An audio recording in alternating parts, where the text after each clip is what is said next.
Le Flash Info avec le centre de stockage de la Manche. Et à la une, un incendie volontaire à Pirou hier en début d'après-midi. 2 feux de végétation ont été allumés simultanément à 1 kilomètre d'intervalle. 40 hectares sont partis en fumée.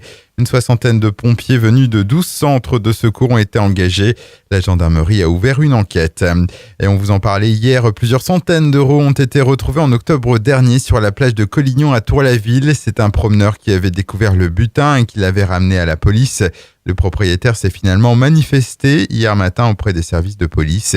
Il s'agit d'un septuagénaire habitant Tour-la-Ville. Torfiste, l'homme avait sur lui l'argent qu'il avait remporté au PMU.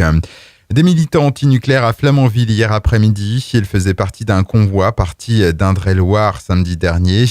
Leur objectif était de tracer le parcours que le combustible va emprunter pour aller alimenter le futur réacteur EPR. Sur leur route, plusieurs haltes ont été programmées pour informer la population.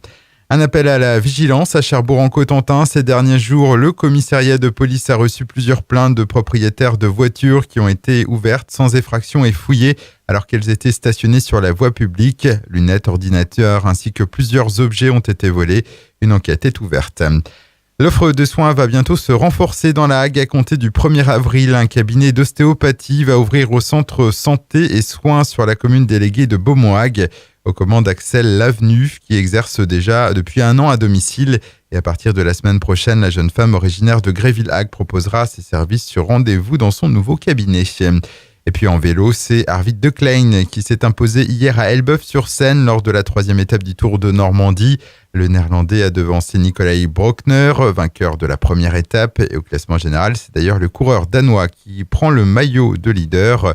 Nouvelle étape aujourd'hui entre Tilly-sur-Seulles dans le Calvados et Argentan dans l'Orne. Le Flash Info vous a été présenté par Landra, centre de stockage de la Manche à Digoulville. Pour en savoir plus et visiter notre centre, 0810 120 172, coup d'un appel local.